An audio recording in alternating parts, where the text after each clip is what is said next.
Rasulullah bertanya, siapa wanita yang paling bagus? Wanita yang paling bagus. Wanita yang paling bagus tuh kayak apa? Kalau bahasa kita wanita yang paling cantik tuh kayak gimana sih? Para sahabat Nabi bingung menjawab. Ada yang ngomong mungkin dalam hatinya berkata, mungkin sholatnya ya, mungkin puasanya, mungkin semuanya pakai mungkin. Pada bingung, pada noleh ke sana kemari, tidak bisa menjawab wanita yang paling mulia itu seperti apa. Sayyidina Ali juga tidak bisa menjawab. Semuanya pulang ke rumah masing-masing. Sampai di rumah Sayyidat Fatimah Zahra, seperti kebiasaannya wanita solehah, kalau suaminya datang yang ditanya adalah dapat ilmu apa, bukan dapat duit berapa. Sayyidat Fatimah Zahra bertanya, wahai suamiku, apa yang kau dapat dari ayahanda? Apa yang kau dapat dari ini, dari Rasulullah? Nah, ini kalimat yang harus dibiasakan oleh para istri tuh. Bang, dapat ilmu apa? Kan begitu. Sayyidina Ali menjawab, kami dapat banyak, cuman kami juga dapat pertanyaan yang kami semua tidak bisa menjawab. Pertanyaan apa? Wanita yang paling mulia itu seperti apa? Wanita yang mulia itu seperti apa? Dijawab oleh Siti Fatimah Zahra, aku yang punya jawabannya. Apa? Dibisikkanlah di telinga Sayyidina Ali.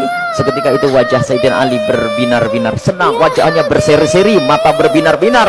Aku menemukan jawaban. Pasti aku nanti bakal dibanggakan oleh Rasulullah karena sudah punya jawaban. Di esok harinya ketemu lagi dengan Rasulullah. Siapa yang sudah punya jawaban? Para sahabat Nabi masih bingung. Tiba-tiba Sayyidina Ali berkata, kami punya jawaban ya Rasulullah. Siapa wanita yang paling bagus? Dijawab, wanita paling bagus adalah yang tidak pernah melihat laki-laki dan tidak pernah dilihat laki-laki. Rasulullah paham siapa yang ngasih tahu. Siapa yang ngasih tahu? Sayyidina Ali malu. Yang ngasih tahu tentu orang yang paling dekat denganmu ya Rasulullah. Sayyidat Fatimah Zahra yang membisikkan bahwasanya wanita mulia adalah yang tidak pernah melihat laki-laki dan yang tidak pernah dilihat laki-laki. Maknanya apa? Bukan tidak melihat seperti ini, maknanya apa? Kalau dilihat laki-laki nggak senang. Dan kalau ada laki-laki tidak penasaran, siapa itu? Oh hidungnya, oh ya, bukan itu rendah. Dan wanita mulia adalah di saat dilihat laki-laki itu merasa tidak nyaman, bukan malah goyang pinggulnya yang entahkannya ini. Ini wanita-wanita rendah. Malu kalau dilihat.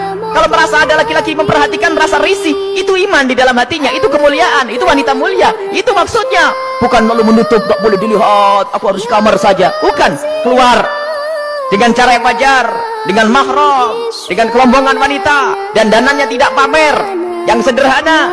Akan tapi lihat, di saat diperhatikan laki-laki merasa risih hatinya. Kalau semua yang ada di tempat ini merasa seperti itu, itulah pecinta Sayyidat Fatimah yang sesungguhnya. Sekarang rusak zaman.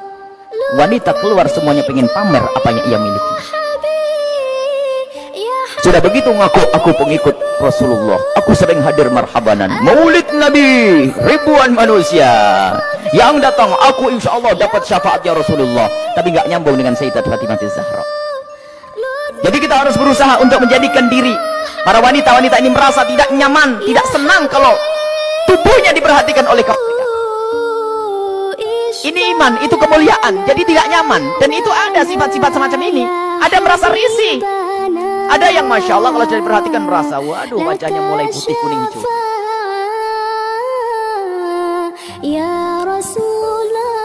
Ada kalau sudah diperhatikan laki-laki berubah semuanya. Mulai cara berjalannya, mulai cara ininya Masya Allah, sampai cara ngomongnya di model-model. Pasti itu wanita yang tidak pernah kenal Sayyidat Fatimah Zahra. Dan ini maksudnya tidak melihat dan tidak dilihat itu adalah menjauhkan hari hatinya rasa senang pamer dan dananya.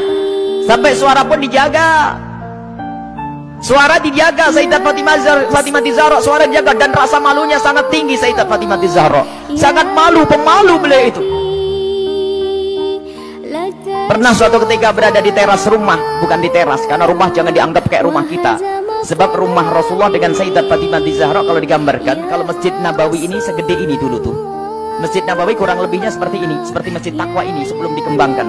Jadi rumah Rasulullah itu, rumah Sayyidat Fatimah Zahra ada 5x5 di situ. Seberangnya ada rumahnya Sayyidi Aisyah, di belakangnya ada rumahnya Sayyidah Saudah. Kemudian nanti Istri Rasulullah yang lainnya ada diajar begitu. Jangan dianggap rumahnya di kampung sana, di kota sini, bukan. Jadi rumahnya hanya kecil-kecil begitu. Sehingga ada fitnah yang pernah disebar bahwasanya Siti Fatimah Zahra pernah ditendang Sayyidina Umar bin Khattab. Ini kan fitnah pada Sayyidina Umar. Memangnya nggak ada yang kedenger yang lainnya. Oh, kecil begini, kalau sampai Siti Fatimah sampai jerit-jerit nangis pasti kedengaran. Ada ya sekelompok orang yang berdusta mengatakan Siti Fatimah Zahra meninggal karena dipukul oleh Sayyidina Umar bin Khattab, perutnya sampai keluar. Ini lucu cerita ini. Dipikir rumahnya itu di kampung sana ya, kampung sini, bukan. Itu loh rumah Siti Fatimah. Kalau ada di sekitar masjid ini, mepet. 5 kali 5, 4 kali 3. Rumahnya itu rumah. Dipikir rumah kayak apa begitu, bukan. Jadi rumah Rasulullah dan semua keluarganya itu kalau dikumpulkan hanya 200 meter. Allah. Dan sangat sederhana. Nah itulah, suatu ketika Sayyidat Fatimah Zahra berada di depan kamar, di depan rumah bersama Asma binti Umais. Asma binti Umais itu adalah bekas istrinya Ja'far At-Tayyar. Di saat itu ada jenazah yang lewat. Dan di saat ada jenazah yang lewat, tiba-tiba Siti Fatimah menangis.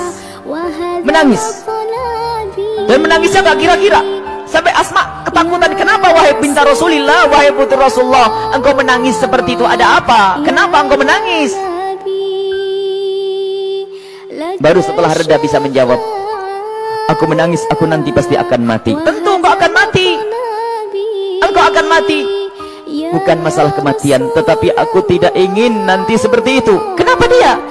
Lihat, semua orang yang meninggal akan diperlakukan seperti itu, dibungkus dengan kain kafan, lalu diangkat di kepalanya manusia, lekuk-lekuk tubuhnya terlihat. Alangkah malunya aku nanti jika aku mati, lalu diangkat di atas kepala manusia, lalu lekuk-lekuk tubuhku terlihat.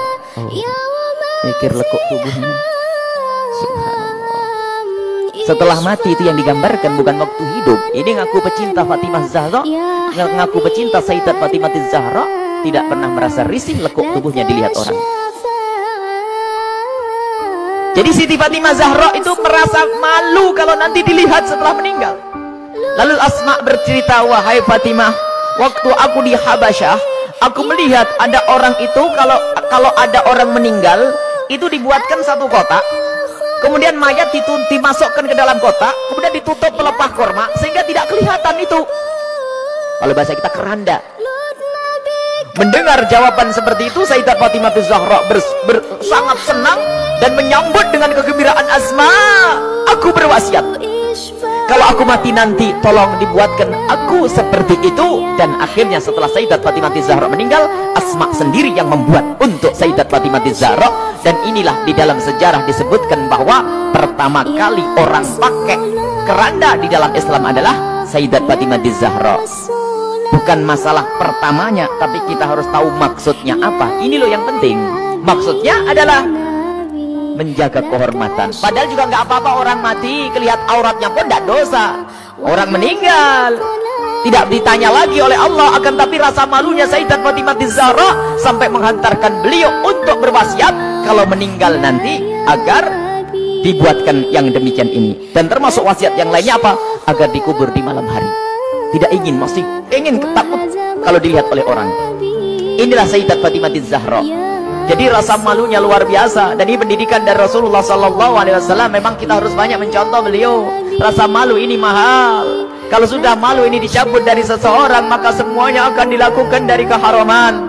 Rasa malu ini kemuliaan, malu yang sesungguhnya, malu kepada Allah, malu kita melakukan kemaksiatan, dan malunya seorang wanita itu adalah kemuliaan.